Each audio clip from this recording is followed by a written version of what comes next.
Bonjour les élèves, bonjour les parents d'élèves.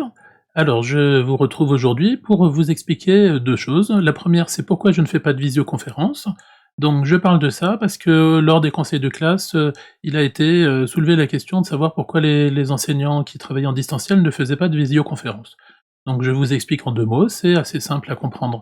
La raison est la suivante, le faire au collège, c'est impossible, parce que si on veut le faire au collège, il faut le faire pendant l'heure de cours des élèves. Donc imaginons que je prenne mon emploi du temps, pendant mon heure, je ne sais pas, de quatrième ou de sixième, les élèves vont être présents en classe, donc il faudra quelqu'un pour les surveiller, quelqu'un pour mettre en route le vidéoprojecteur, pour vérifier que la liaison fonctionne et ainsi de suite. Et donc ça veut dire que comme j'ai un emploi du temps plein, ça veut dire qu'il y a une personne à plein temps qui est obligée de surveiller les élèves pendant toute la semaine pendant que je fais mes cours. Il y a d'autres professeurs qui travaillent aussi à distance, donc ça voudrait dire qu'il faudrait un assistant d'éducation pour chaque, enseignant. C'est techniquement totalement impossible. Ça, c'est la première raison. Alors on pourrait se dire: «Bon OK, mais je pourrais faire des visioconférences en dehors des heures de cours, par exemple le mercredi après-midi ou le samedi ou le soir». C'est quelque chose que j'avais envisagé au départ. Eh bien, j'ai renoncé à le faire, pour la raison suivante, c'est qu'il se trouve que j'ai une fille qui est, lycéenne.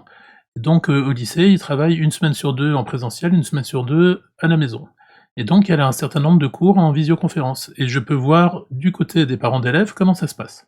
Alors, j'ai la chance d'avoir, une fille qui est très sérieuse et que j'ai pas besoin de surveiller et donc quand elle a un cours, en visioconférence, elle y assiste et elle y assiste du début à la fin.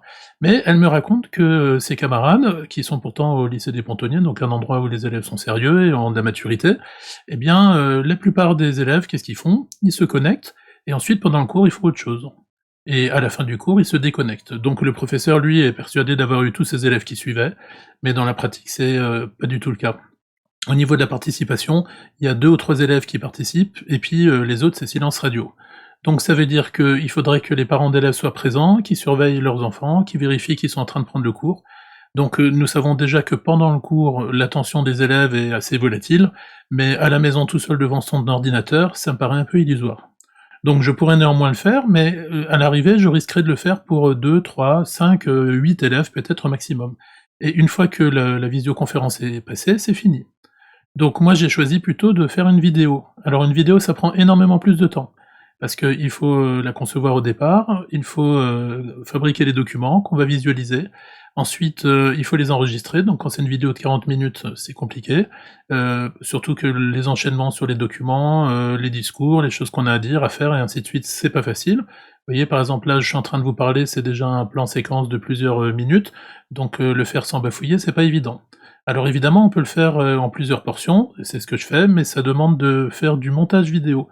Et le montage vidéo, c'est un gros travail. Il y a des rushs, il faut faire du découpage, il faut les coller, il y a tous les problèmes techniques à résoudre, c'est pas si évident que ça. Alors néanmoins, c'est une solution que je privilégie, pourquoi? Parce que l'avantage de la vidéo, c'est que on peut la visualiser quand on veut. Et puis on peut la reprendre autant de fois qu'on veut. C'est-à-dire que s'il y a un passage qu'on n'a pas compris, on peut le prendre, le reprendre, faire un arrêt sur image, chercher, demander de l'aide, le revisualiser à un autre moment. Et donc ça me paraît beaucoup plus intéressant que quelque chose qui est volatile et qui, va durer juste le temps du cours. Évidemment, l'inconvénient, c'est qu'il y a pas d'interactivité. Mais je rappelle que tous les élèves et les parents aussi peuvent tout à fait me contacter. J'ai des élèves pour qui j'ai enregistré, des vidéos, pour leur expliquer comment faire telle ou telle chose. Alors je vais pas dire que je vais faire des vidéos pour chaque élève tous les jours, mais c'est des choses qui sont faisables. Encore faut-il me le demander. Voilà, donc maintenant je vais vous montrer que, la barrière principale pour les dans la tête des parents, pour les élèves, c'est de dire: «Oui, mais il faut un ordinateur pour pouvoir visualiser, les vidéos». Eh bien, ce n'est pas le cas. Pourquoi? Parce que les vidéos que je propose, se sont posées sur YouTube et donc elles sont tout à fait visualisables sur un smartphone et donc je vais vous montrer comment faire. Donc pour ça, je vais vous le montrer en direct et comme ça vous allez pouvoir voir en temps réel comment ça fonctionne. Donc on va aller sur mon smartphone. À tout de suite. Alors le principal problème, c'est de se connecter sur, mon bureau numérique depuis le smartphone. Mais en fait, c'est très bien optimisé pour ça. Donc, voici un fond d'écran, donc je vais le faire en temps réel, devant vous. Donc je vais sur Google, je tape dans la barre de tâches, mon bureau numérique MBN Trüchtersheim, je clique dessus, et puis, j'arrive directement sur Collège Korrosberg. Donc je clique tout simplement sur le lien, et j'arrive sur la page. Donc ici, ce que je vous suggère de faire, en tout cas pour le smartphone de votre enfant, alors vous allez me dire: «Ah mais mon enfant n'a pas de smartphone», mais c'est quand même très, très, très rare, hein, l'écrasante majorité en ont. S'ils en ont pas, ils peuvent demander à un camarade, à un frère, une sœur, à vous-même éventuellement. Et puis, si vraiment vous en avez pas, peut-être que vous avez accès à un ordinateur, à un autre pour votre enfant. Si vous n'avez aucun accès informatique, ni sur smartphone, ni sur ordinateur, on a un vrai problème et à ce moment-là, il faut contacter le collège parce que c'est quelque chose qu'on devrait connaître depuis longtemps, parce que ça pose des problèmes et qu'il faut qu'on résolve ensemble. Donc moi, je pars du principe que l'écrasante majorité des élèves ont un smartphone. Quand vous arrivez sur cette page-là, vous cliquez ici, tout simplement sur les 3 petits points là, comme ceci, et puis vous faites, ajouter à l'écran d'accueil. Et comme ça, la fois d'après, vous n'êtes plus obligé de faire une recherche sur Google, vous, cliquez directement, sur le lien et ce lien vous envoie sur cette page. Alors maintenant, vous allez sur se connecter. Donc, vous devez passer par EduConnect si vous avez fait vos mises à jour. Donc vous cliquez sur EduConnect puis sur valider ici. Et là, vous arrivez sur la page EduConnect où vous avez votre identifiant, votre mot de passe. Donc vous voyez qu'au niveau présentation, c'est très bien fait pour le smartphone. Vous vous connectez et on se retrouve tout de suite, sur, mon bureau numérique. Moi, je vais le faire par, la voie professionnelle. Alors nous voilà, arrivés sur mon bureau numérique. Donc, ici, la page de garde va changer évidemment pour les parents, pour les élèves ou pour un enseignant. Donc moi, je vais cliquer ici sur les 3 traits et là, je vais arriver sur le menu. D'accord? Donc, vous avez normalement ce menu déroulant qui est identique. Je descends dans le menu et je vais tout simplement fausse manœuvre, pardon. Je vais directement dans espace classe qui est tout en bas, je clique dessus, je l'ouvre et puis là, alors vous avez votre classe avec différentes matières. Moi, j'ai mes différentes classes. Alors on va prendre, la 4e de, un groupe. Voilà, je clique dessus et puis là, vous allez voir qu'on arrive directement sur le blog. Donc voici le dernier cours qui a été mis, il y a 5 jours.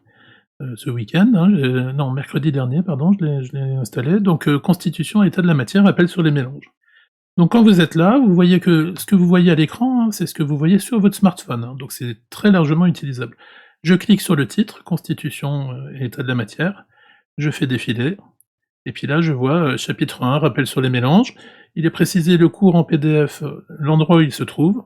J'ai ici le lien avec les explications de cours, et j'ai la pièce jointe. Voilà. Donc la pièce jointe, c'est le fichier PDF. Alors, je vais commencer par aller sur la vidéo, donc YouTube ici. Voilà, c'est fait en direct, hein, donc vous pouvez voir, c'est pas, il y a pas de coupure et donc j'arrive sur la vidéo. Alors ici, cette vidéo, moi, je vais la mettre plein écran. Alors évidemment, elle va être, ah bah, c'est formidable, elle se met même droit. Voilà la vidéo. Donc vous voyez à l'écran que, ben, c'est très facile à visualiser, hein. Alors je vais reprendre un endroit quelconque. Voilà, vous avez le cours, directement, qui est lisible directement sur le smartphone.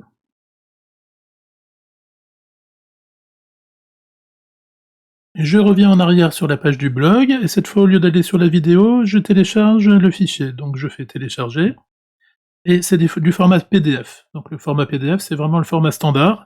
Vous pouvez trouver, des dizaines de lecteurs, PDF gratuits, à télécharger comme application sur un mobile, que ce soit sous smartphone ou sous donc Android ou bien que ce soit sous Apple ou autre, hein. Donc voilà, vous avez le cours directement. Alors le mieux, c'est de le mettre en mode paysage, ce qui est pas le cas là, et puis vous voyez que vous avez directement le cours avec les explications en couleur, les schémas, les dessins, les définitions, des exemples et donc qui sont, parfaitement utilisables directement par les élèves.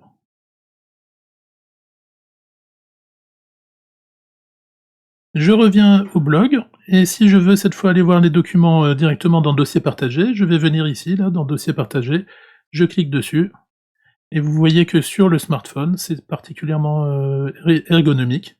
Donc je peux aller directement dans cours, je clique dessus, et ici j'ai la liste des cours, et donc je retrouve par exemple le cours, du mélange ici, là, voilà, donc c'est le même. Donc je peux le télécharger, alors moi je vais pas le télécharger une deuxième fois, hein.